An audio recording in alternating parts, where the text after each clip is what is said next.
Thank you very much.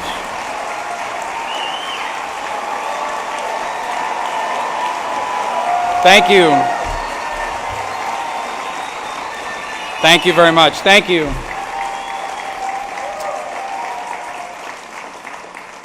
I'm not sure who brought Barack Obama's teleprompter, but I wish I could move it so I can see you guys. But anyway,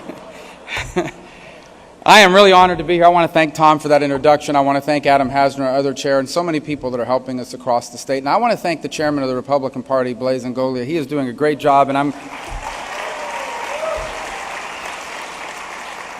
I just signed the paperwork to be on the ballot. I'm the first person to sign the paperwork to be on the ballot for president.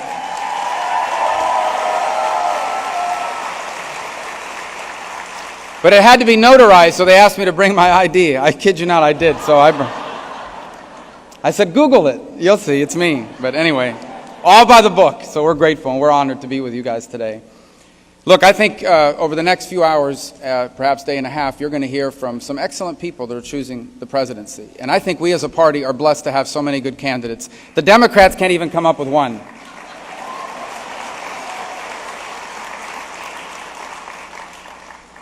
I can tell you this, you know why our field is so strong? There's some big differences between the Republicans and the Democrats running for president. For example, we don't have any socialists running in the Republican Party for president.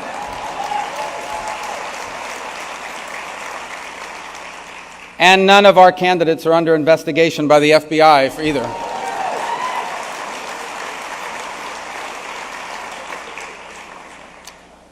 This is an important election. They all are important. This election is a generational choice about what direction our country will take. For over 2 centuries, each generation of Americans has chosen to do what it takes to make America a special country.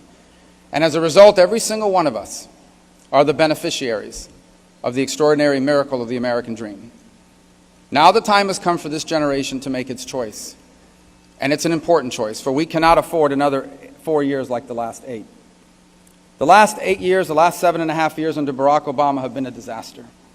And not just a political disaster, a disaster for real people in the real world. Now, if you are a very wealthy individual, congratulations. If you're a multinational corporation, we wish you much success. They may not like all the Obama policies, but at the end of the day, they can afford to hire the best lobbyists in Washington, the best lawyers around to deal with all of this stuff. The price of the Obama years is being paid by hardworking men and women, working families all across this country, who today are struggling to make it paycheck to paycheck because our economy simply doesn't grow, and the jobs that it creates under this president do not pay enough. The people paying the price are young Americans, some straddling thousands of dollars in student loans that they borrowed for a degree that doesn't lead to a job.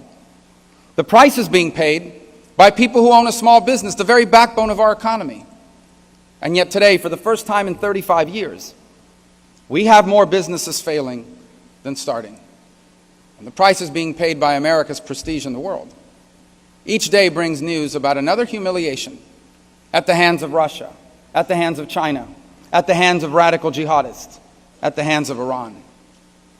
The last 7 years have been a disaster, and the price is being paid by our people. And we reach this moment now where we must decide what we are going to be as a country for the next 50 to 100 years. A generational choice for our nation. And as we prepare to make that choice, I think we can take lessons from our history. For it is the principles of our founding that have made our nation special up to this point. And they also happen to be the principles that our party should always be about, whether it's at the local level, the statewide level, or the presidency or the Congress. What is it that made America special? 3 core principles that sadly some in both political parties have completely abandoned. The first is limited government. We know that every answer to our problems does not have a government solution. And the federal government is not the answer to every issue before this country. In fact, the federal government was defined and created to be a very specifically defined and limited government. It was not supposed to be involved in every aspect of our lives. We were never supposed to have the federal government involved in K through 12 education. That's why we don't need Common Core.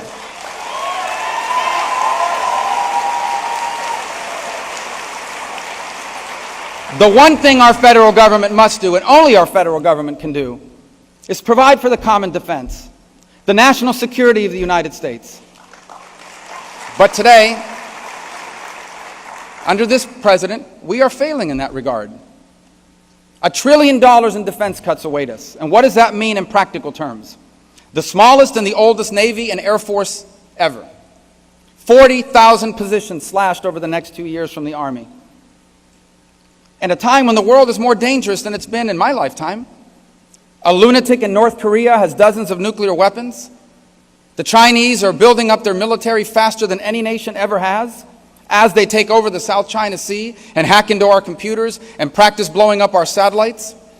A gangster in Moscow is sowing instability in Europe and now in the Middle East. A radical Shia cleric, which is what the Ayatollah in Iran is, a radical Shia cleric, is about to receive $150 billion of sanctions relief thanks to Barack Obama. And he will use it not to build hospitals and bridges and roads. He will use it to sponsor terrorism, to kill Jews, to kill Christians, to kill Americans. He will use it to build a long-range missile of his own. And he will one day use it to buy or build a nuclear warhead. And as if all these challenges were not enough, we now have multiple radical jihadist groups across dozens of countries and multiple continents. And in the face of all these threats, we are gutting our military capability. And that is why one of the first things this party must always be about is we must be the party of a strong national defense.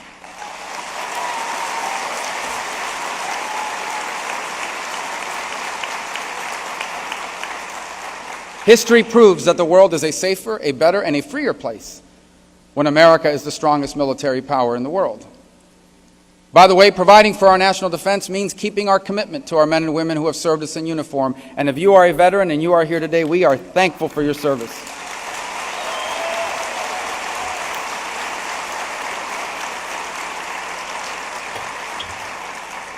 We make them two promises. The first is, if we ever put you into hostilities, we are never going to put you in a fair fight. You're going to have better equipment, better training, and better information than any potential adversary. That is a promise we will not be able to keep if we continue the Obama policies on national defense. And the other promise we make them is when you come home after taking care of us, we are going to take care of you. Well, we're not keeping that promise either. Today, the Veterans Administration fails far too many veterans. And there are good people that work at the Veterans Administration. They're veterans themselves. They care about our veterans. And then there are people that simply are not performing a good job. And that's why I'm proud that last year, along with another member of Congress from Florida, Jeff Miller, we were able to pass a law that says if you are a senior executive at the Veterans Administration and you're not doing a good job, the Secretary will have the power to fire you. And that law passed. That's the good news. The bad news is they fired one person, and it's on appeal. The bad news is they awarded over $300,000 in bonuses to some of the people that should have been fired. So we need a VA that is accountable. And we also need a VA in which the benefits follow the veteran, not the veteran follow the benefits. Which means if you are a veteran and the local VA can't see you, but another hospital down the street can, you will be able to take your benefits to any doctor or any hospital that's ready to see you and treat you.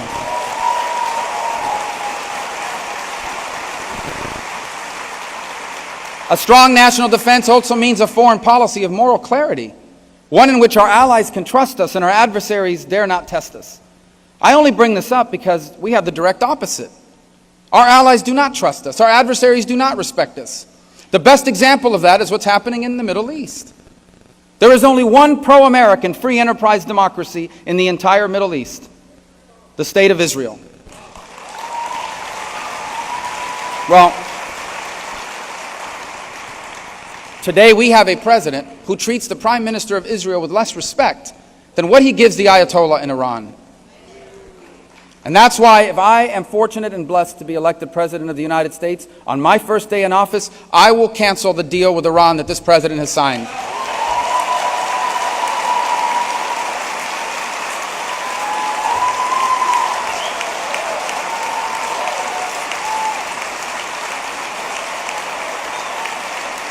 The second core principle that our party must always be about is free enterprise. The free enterprise system is what creates economic opportunity. Be very aware and afraid of any politician that says to you, when I was mayor, when I was senator, when I was governor, I created 1 million jobs. Well, unless you grew government by 1 million jobs, you did not create 1 million jobs. You know who creates 1 million jobs? The people who quit their jobs, max out their credit card to open up a small business out of the spare bedroom of their home.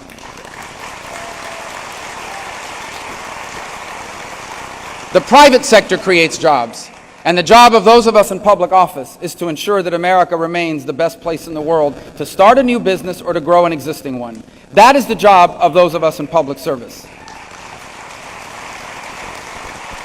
And that is why we're for tax reform. You can't grow your economy and be globally competitive with the most expensive tax code in the world for job creation. You can't grow your economy with regulations, $1 billion a week sometimes that they're adding onto the code, that are strangling creativity. You can't grow your economy if you have a debt crisis, and we will have a debt crisis, $19 trillion and growing.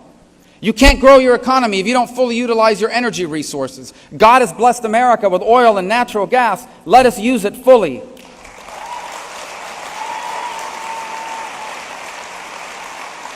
And you can't grow our economy with a health care law that raises prices, lowers quality, and encourages employers not to hire people. And that is why we must repeal and replace Obamacare.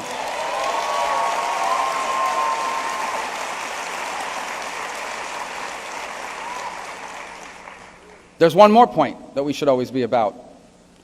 For free enterprise and limited government are core principles of America's founding. They're the key to our prosperity and our liberty. But there's one more thing we can never forget. You cannot have a strong nation without strong people. And you cannot have strong people without strong values. The thing is, no one is born with strong values. Your values are taught to you, and then they are reinforced in you. And government cannot replace that. Government can tell you what's legal.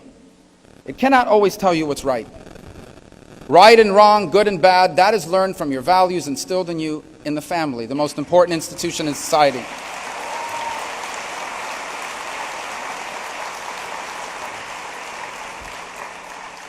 And far too many of our leaders, quite frankly, in some instances in both parties, have forgotten that. There is no replacement for the family. It is the original government. It is the most important school you will ever attend. It is in the family and the community that supports the family, where the values that lead to strong people are instilled and reinforced. And while government cannot make anyone a better parent, government cannot make you a better husband or a better wife. Believe me, if it could, my wife would run for office. Government shouldn't be doing anything that undermines the family. And government shouldn't be doing anything that undermines our values. And it does. And it does. We have anti-poverty programs that do not cure poverty but discourage work. We have anti-poverty programs that discourage marriage. We have a tax code that discourages marriage. And we have a government that increasingly is targeting the faith community in this country and undermining the values that they teach our children and our families.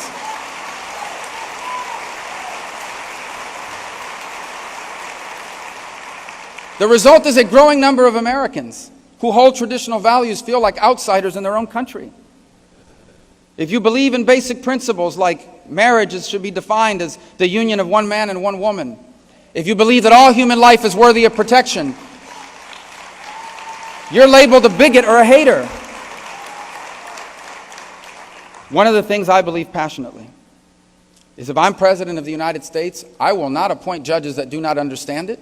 I will not have judges appointed that do not understand the limits the Constitution places on the federal government, and I will have a Justice Department that defends the religious rights and liberties of every single American.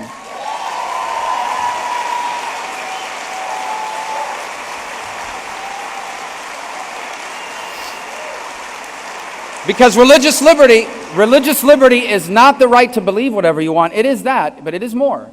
It is not just the right to believe whatever you want. It is the right to exercise it in every aspect of your life, at work and at home. Key among our fundamental rights is also the right to self-defense. It's one of the reasons why we have a Second Amendment. It's one of the reasons why gun laws fail everywhere they're tried. Because law-abiding people, they follow the law, but criminals do not. We must always be the party that protects and defends the Second Amendment, because our people have a right to defend themselves, their property, and their family.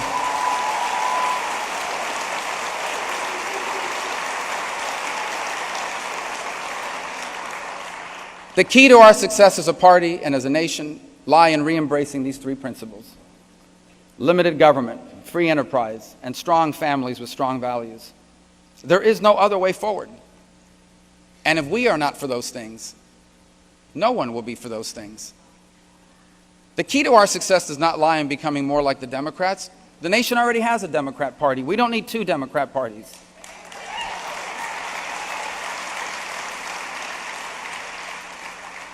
The key lies in convincing our nation, and I believe we can, that the only way forward for America is to re-embrace the principles that made this the greatest nation ever, and to apply those values and those principles to the unique challenges of a rapidly changing world. The world is a different place than it was 5 years ago, not to mention 20. Our principles still work, but the world is different. The economy is now a global one. We must compete against dozens of other countries. The pace of change is faster than ever. As I said the other night at the debate, it took the telephone 75 years to reach 100 million people. It took Candy Crush 1 year to reach 100 million people. The world is changing, and it has disrupted people's lives.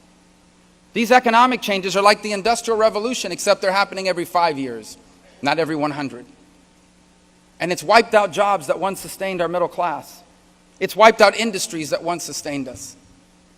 And the truth is, some of these industries and some of these jobs may never exist again. But in the 21st century, new jobs can be created that actually pay more than the ones we've lost. New industries can be created that are better than the ones we've lost. The question is, where will they be created? In America or in some other place? And that is the challenge before us. The challenge is to convince people that the principles we stand for are the only way to recapture the greatness of this nation and expand it to places even further than it's ever gone before. And the stakes could not be higher. For we are running out of time. We still have time, but we are running out of time. The bad news is that today we are on the road to decline. I know that this is a Republican gathering, and so perhaps saying something about your own party that's less than kind is not always the right thing to do, but it's the truth. Both parties are to blame for this road that we're on.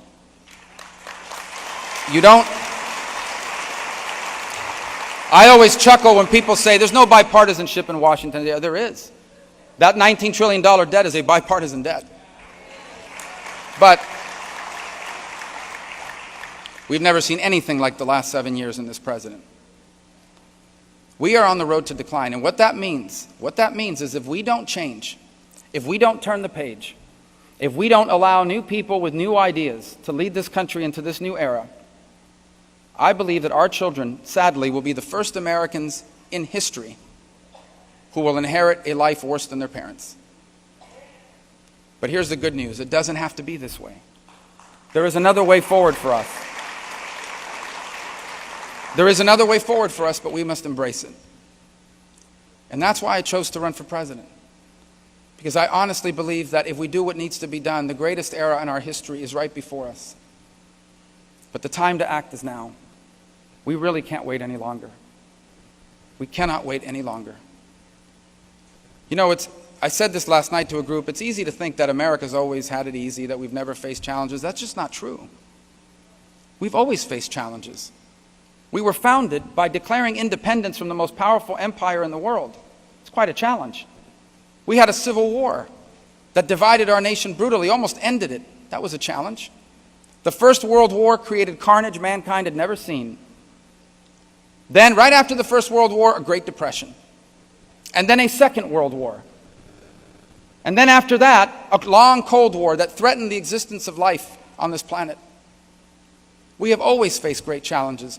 Ours is the story of a people that have always confronted their challenges and embraced their opportunities. Now the time has come for this generation to do its part. And we are all called to this task, for we are all the beneficiaries of the extraordinary miracle of America. But I feel personally called to this passionately, Because America is not just the country that I grew up in, it's the nation that literally changed the very history of my family. I don't come from wealthy and politically connected parents.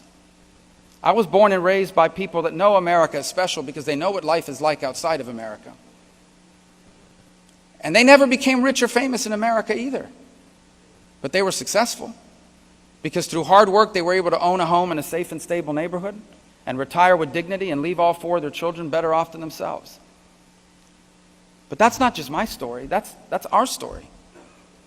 It's especially the story of Florida, a state where people have come from all over the place in search of a better life. Some came here fleeing socialism in Venezuela. Some fleeing socialism in New York.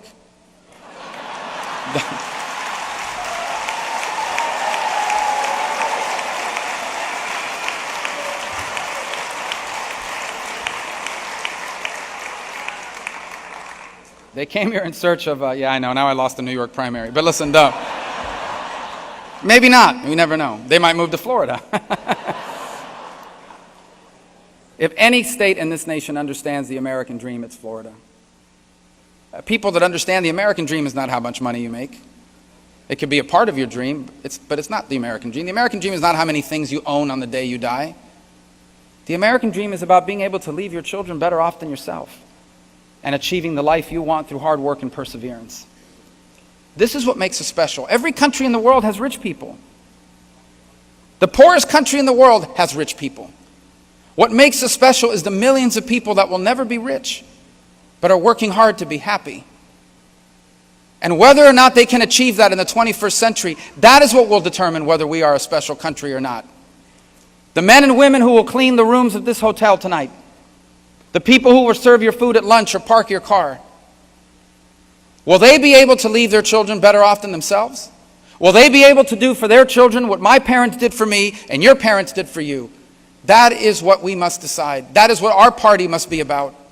Because if we do what needs to be done, then that American dream will not just survive. It'll reach more people and it'll change more lives than ever before. And the 21st century won't just be as good as the 20th century. It will be better. It will be a new American century. And so, I will close by thanking you for the chance to address you today. I'm grateful to be back home. I will spend some time over the next few weeks in Iowa, nicest people in the world. Even the hecklers are polite. In New Hampshire, incredibly well-informed voters. In South Carolina, a state that's so vibrant. A state that in many ways embodies the promise of the new economy. Go Gators. Let's keep that on the down low until, well, probably too late for me. Anyway, and then Nevada, a state that I actually lived in for 6 or 7 years growing up, a place where I learned a lot about the American dream, watching my parents work hard. Then through the SEC primary, which, depending on how the Gators do at the SEC championship, I may not win. And then Florida, this extraordinary place, unlike any in the country, I think, because it brings so many people from so many places who passionately believe in the American dream because they've lived it. They too came from someone who did not come from privilege or political connection. They too had to come and restart their lives. And America gave them a chance to do what they never would have been able to do in another state or in another country. And hopefully, God willing, if it is God's will and yours, I hope that I am blessed with the privilege and the honor of trying to repay a little bit of the debt I have to this country. America owes me nothing. But hopefully, I will be blessed with the opportunity to serve this nation in its highest office, because if we can do what needs to be done, you and I will go down in history as the authors of the single greatest era in the history of this great nation. Thank you very much. God bless you. Thanks for having me.